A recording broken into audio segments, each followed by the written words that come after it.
श्री स्वामी समर्थ मंडळी, जेव्हा कोणताही व्यक्ती देवासमोर रडतो त्याची 3 कारणे असतात. पहिलं कारण म्हणजे जेव्हा आपण खूप दुःखात असतो तेव्हा आपण देवासमोर रडतो.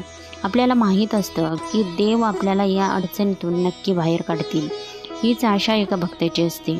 दुसरी गोष्ट म्हणजे जेव्हा आपण जास्त आनंदी असतो तेव्हा देखील आपण देवासमोर रडतो.